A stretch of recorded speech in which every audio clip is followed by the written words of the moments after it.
Hi students, कैसे हैं आप लोग। स्टूडेंट्स, आपका अपना यूट्यूब चैनल इंडियन एजुकेशन में आप सभी का बहुत बहुत स्वागत है। स्टूडेंट्स, जैसा मैंने आपको बताया था कि मैं हिस्ट्री में सबसे पहले मध्यकालीन भारतीय इतिहास से शुरू करूंगा, और जब मैं मध्यकालीन भारतीय इतिहास पढ़ाऊंगा तो उसमें कहीं न कहीं पूरे मध्यकालीन भारत में आपको मुस्लिम साम्राज्य देखने को मिलेंगे, मुस्लिम शासकों को पढ़ने को मिलेंगे। तो मैं उसी को ध्यान में रखते हुए आज मैं जो इस्लाम धर्म की स्थापना हुई है, उनके स्थापना कौन किए, उनके बारे में आज मैं चर्चा करूंगा। तो आप जैसा देख रहे हैं कि इस्लाम की उत्पत्ति, सबसे पहले इस्लाम की उत्पत्ति कहाँ से हुई, तो इस्लाम की उत्पत्ति यहूदी से हुई।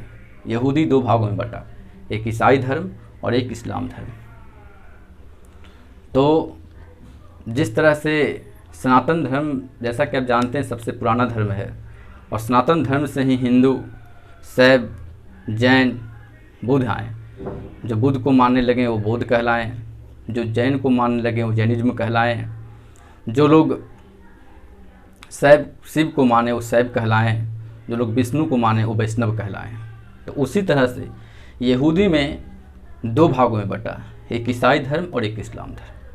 इस्लाम धर्म तो आज हमको जो पढ़ना है वो इस्लाम धर्म पढ़ना है, क्योंकि इससे क्वेश्चन कहीं ना कहीं क्वेश्चन इससे आता है, और आपका एक भी क्वेश्चन नहीं छूटना चाहिए। मैं इसी पर निरंतर प्रयास कर रहा हूँ। तो मैं आज आपको कुछ एक ईस्वी सन देता हूँ, उस ईस्वी सन को आप याद रखिएगा, उससे क्वेश्चन आता है और इसको समझने में आपको आसानी भी हो जाएगी।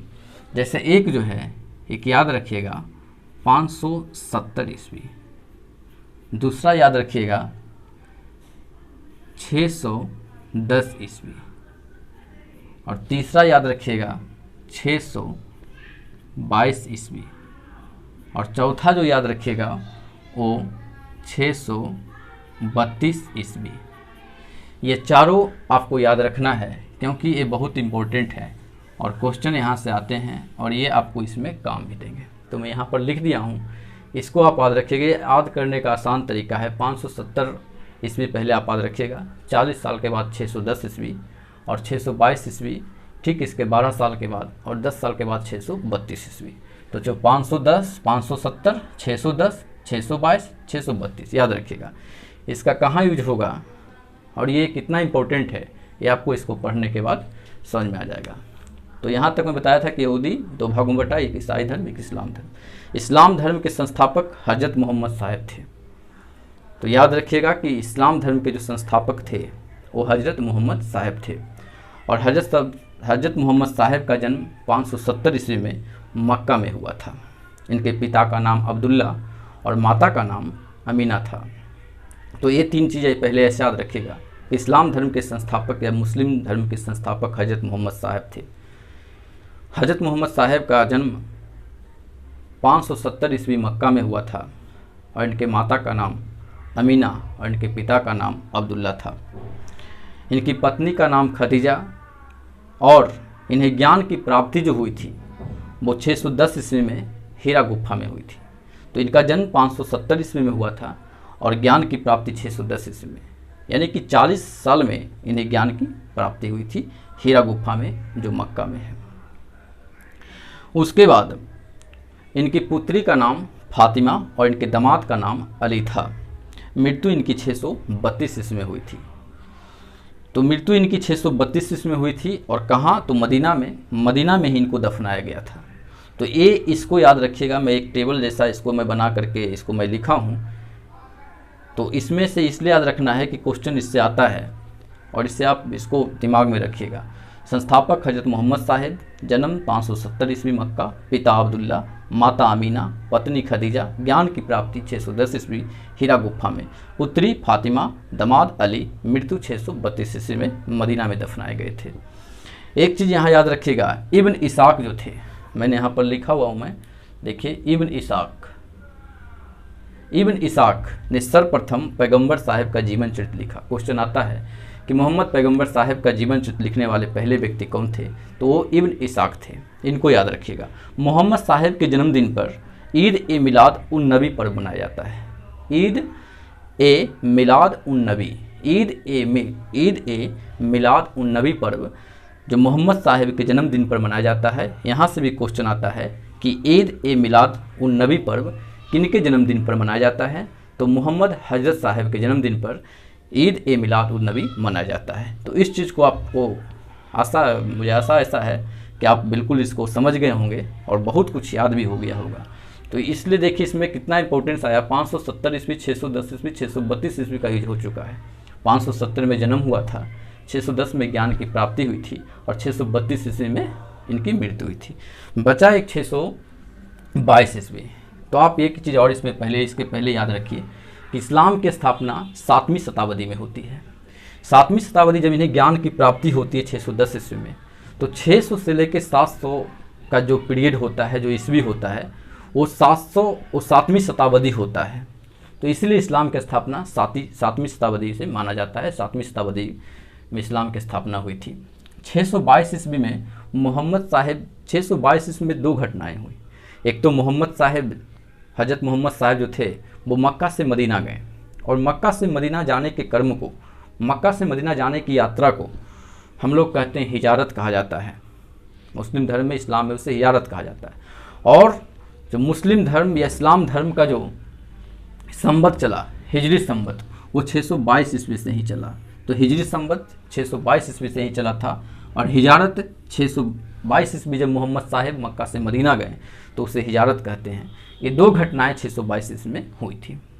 इसके बाद देखिए, ये कॉमन क्वेश्चन है, ये भी एग्जाम में कभी कोई पूछ देता है और ये सब लगभग जानते ही हैं कि इस्लाम धर्म में इस्लाम का सबसे पवित्र ग्रंथ कुरान है और इनके सबसे पवित्र जगह मक्का एवं मदीना है। मक्का मदीना इसलिए है क्योंकि आपको पता है कि मक्का में मोहम्मद हजरत साहब का जन्म हुआ था और मदीना में इनकी मृत्यु हुई थी, इसलिए दोनों इम्पोर्टेंट हैं। इस्लाम का सबसे पवित्र ग्रंथ कुरान है और इनके पवित्र जगह मक्का एवं मदीना है। अब इसके बाद क्या हुआ, जब हजरत मोहम्मद साहिब की मृत्यु हुई तो इनके उत्तराधिकारी हुए। तो इनके जो सबसे पहले शिष्य थे, हजरत मोहम्मद साहिब के जो सबसे पहले शिष्य थे वो अली कहलाए। वो कौन थे? अली थे। जो सबसे पहले जो इनके शिष्य थे वो अली थे। और हजरत मोहम्मद साहिब के उत्तराधिकारी को क्या कहा जाता है? खलीफा। खलीफा वर्ड आपको आगे चलकर मध्यकालीन भारतीय इतिहास में पढ़ने को मिलेगा, क्योंकि बहुत ऐसे शासक हुए जो खलीफा के अनुमति से ही शासन को संभालें। क्यों? खलीफा जो एक धर्मगुरु का पदवी था, एक धर्मगुरु को ही खलीफा कहा जाता था। जैसे आप देख रहे हैं कि हजरत मोहम्मद साहिब को उत्तराधिकारी खलीफा कह लें। अब यहाँ से क्या हुआ कि इस्लाम 2 भागों में बट गया, एक सुन्नी और एक शिया। सुन्नी और शिया 2 भागों में बट गया। 2 भागों में कैसे बटा? तो एक्चुअली क्या हुआ कि हजरत मोहम्मद साहिब के जो शिष्य थे, अबू बकर, उमर, उस्मान, अली, इनमें आपस में मतभेद हुआ और इनके विचार, अबू बकर, उमर, उस्मान के विचार अलग थे। इनके विचार एक थे जबकि अली के विचार एक अलग थे। तो इन दोनों का विचार कहीं ना कहीं एक दूसरे से अलग था। तो जो लोग अबू बकर को मानते थे, जो लोग अबू बकर के विचार से चलने वाले थे, उनसे सहमत थे, वो सुन्नी कहलाए इस्लाम में। और जो अली को मानने वाले थे, उनके विचार से चलें, वो शिया कहलाएं। इस्लाम से जुड़े कुछ अन्य तक, जैसे किबला मैं आपको बता देता हूँ। किबला मुस्लिम जिस तरफ नमाज अदा करता है, जिस तरफ नमाज पढ़ता है, उसे किबला कहा जाता है। और किबला आपको पता है कि मुस्लिम लोग पश्चिम की तरफ नमाज अदा करते हैं, क्योंकि भारत में मक्का और मदीना पश्चिम की तरफ पड़ता है, तो इसीलिए वो पश्चिम की तरफ नमाज पढ़ते हैं। तो किबला इसे कहते हैं। अल्लाह जो वर्ड है वो एक अरेबिक भाषा है, जबकि खुदा एक पर्शियन भाषा है। इसे याद रखिएगा, अल्लाह एक अरेबिक भाषा है और खुदा एक पर्शियन भाषा है। इस्लाम में 5 स्तंभ रखे गए हैं, जैसा देख रहे हैं। जिस तरह से घर में एक घर बनने के लिए एक नींव की ज़रूरत होती है, पिलर की ज़रूरत होती है, जिस पर पूरा घर टिका हुआ रहता है, उसी तरह से इस्लाम भी इस 5 स्तंभों पर टिका हुआ है। पहला, कलमा पर विश्वास करना। जो लोग कलमा पर विश्वास करते हैं वो मुसलमान के एक स्तंभ में आते हैं, और जो कलमा पर विश्वास नहीं करता है वो काफिर कहलाता है। जो कलमा पर विश्वास नहीं करता है काफिर कहलाता है, और जो काफिर का नाश करता है वो गाजी कहलाता है। आप आगे मध्यकालीन भारतीय इतिहास में पढ़िएगा कि गाजी जो है वो बहुत से लोग अपने पदवी को अपने धारण किए गाजी के रूप में। दूसरा नंबर में है दिन में 5 बार नमाज पढ़ना। ये इस्लाम के 5 स्तंभ में से एक है कि दिन में 5 बार नमाज पढ़ना। तीसरा रमज़ान में रोज़ा रखना। रमज़ान में रोज़ा रखना भी एक इस्लाम के 5 स्तंभ में आता है। हज की यात्रा करना, जब मक्का एवं मदीना में लोग हज की यात्रा करते हैं। 5वां ज़कात देना। ज़कात देना मतलब गुप्त दान देना होता है, तो गुप्त दान देने को ही ज़कात कहते हैं। और ज़कात जो होता है अपने टोटल इनकम का, अपने टोटल आय का 1/40 या फिर 25% होता है। तो इस तरह से मैंने आज आपको इस्लाम से जुड़े हुए कुछ तथ्य को बताया। इस्लाम के फाउंडर कौन थे उनके बारे में मैंने आपसे बात की, और इसके बाद आपको इसमें से कुछ ऐसे बहुत से वर्ड थे जो आपको आगे चलकर काम देगा। और इसी में से कहीं ना कहीं इससे ज़्यादा अगर इस्लाम से जुड़े हुए क्वेश्चन आते हैं एग्जाम में तो इससे ज़्यादा कहीं नहीं आएंगे। आप इसी को ध्यान में हमेशा रखिए। और इसको ध्यान में रखने के बाद आप क्या कीजिए कि इसको बार बार इसका एक शॉर्ट स्क्रीन ले लीजिएगा। जब हम जाएंगे तो आप शॉर्ट स्क्रीन ले लीजिएगा, और शॉर्ट स्क्रीन ले करके इसको बार बार आप देखिएगा। मैंने जो आपको बताया अभी वो तो सुनने के लिए है, आप ध्यान से बस समझिए, सुनिए, अभी लिखने का प्रयास मत कीजिएगा। जब मैं जाऊंगा तो आप इसका एक शॉर्ट स्क्रीन ले लीजिएगा और अच्छे तरीके से इसको जब टाइम मिले उसको एक बार देख लीजिएगा, जिससे आपको रिकॉल हो जाएगा। तो एक बार मैं संक्षिप्त में फिर से बता देता हूँ। यहूदी से 2 धर्म आए, इस्लाम और ईसाई। संस्थापक थे इस्लाम के हज़रत मोहम्मद साहिब। जन्म 570 ईस्वी मक्का में। पिता अब्दुल्ला, माता आमीना, पत्नी का नाम खदीजा था। ज्ञान की प्राप्ति 610 ईस्वी हीरा गुफा में हुआ था। पुत्री का नाम फातिमा, दामाद अली, और मृत्यु 632 ईस्वी में हुआ था। इब्न इसहाक ने सर्वप्रथम पैगंबर साहिब के जीवन चरित्र लिखा, जबकि मोहम्मद साहिब के जन्मदिन पर ईद ए मिलाद उन नबी पर्व मनाया जाता है। इस्लाम की स्थापना 7वीं शताब्दी में हुआ था और 622 में 2 घटनाएं हुई थी। एक जो मोहम्मद साहिब मक्का से मदीना गए से हिजारत करते हैं, और हिजरी संवत स्टार्ट हुआ था 622 ईस्वी में। इस्लाम में का सबसे पवित्र ग्रंथ कुरान और सबसे पवित्र जगह मक्का एवं मदीना है। इसके पहले से इनके दामाद अली थे। हज़रत मोहम्मद साहिब के उत्तराधिकारी क्या कहलाएँ? खलीफा कहलाएँ। यहाँ से इस्लाम धर्म 2 भागों में बट गया, एक सुन्नी और एक शिया। सुन्नी जो अबू बकर को मानते थे सुन्नी कहलाएँ, और अली को मानने वाले शिया कहलाएँ। इसके बाद आप आइए इस्लाम के 5 स्तंभ देख लीजिए। जो कलमा पर विश्वास करता है, दिन में 5 बार नमाज पढ़ता है, रमज़ान में रोज़ा रखता है, हज की यात्रा करता है, ज़कात देता है। किबला, मुसलमान जिस तरफ नमाज पढ़ता है किबला कहलाता है। अल्लाह एक अरबिक भाषा और खुदा एक पर्शियन भाषा है। तो दोस्तों आज का वीडियो मैं यहीं ख़त्म करता हूँ। मैं जो आगे का वीडियो लाऊंगा वो भारत पर अरबों का आक्रमण रहेगा, जो 712 ईस्वी से 714 ईस्वी तक भारत पर आक्रमण करता है और किस उद्देश्य से आता है, ये सारी बातें मैं आपको बताऊंगा।